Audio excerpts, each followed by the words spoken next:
so I'm going to go over how to use the washer and dryers in Lansdowne. They're not as straightforward. In Chantilly, it's, you know, just like a washer and dryer that you would have at home. So in Lansdowne, they are a combination washer and dryer. So they operate just a little bit differently. So we'll turn it on to wash. We're going to just turn this knob. It's going to be lit up on cotton normal. And these first 3 lights are going to be lit up. Now, if I just hit start right now, all this would do is wash. It's not going to dry.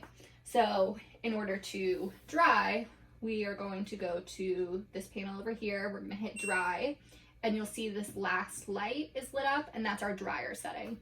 So we'll put it on more.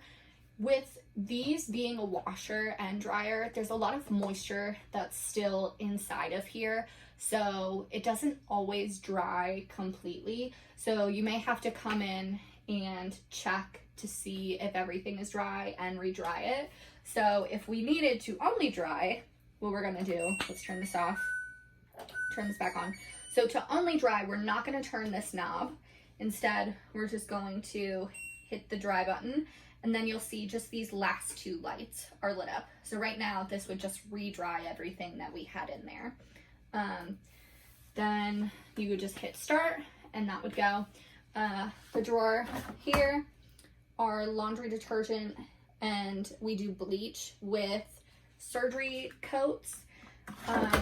We keep things separate in Lansdowne, so the washer in the back in the clinical area is only for surgery coats and blankets.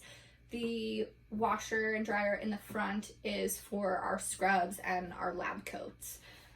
Chantilly doesn't have that, so in Chantilly you will only wash one thing at a time. So you'll do lab coats and scrubs, or you'll do surgery coats. We just like to keep things separate. So the biggest thing with this, if you ever get an error message, you can usually Google it. A lot of the times it'll be CD, and that just means your door's not closed. So you just need to give it a good push to make sure it's locked and in place. The biggest thing with this is you always want to be making sure that you are checking the coats for gloves especially, and the little electrode stickers that come off the EKGs, as well as pens, just because they'll stain the coats, and the coats are kind of expensive. So you always want to be checking that.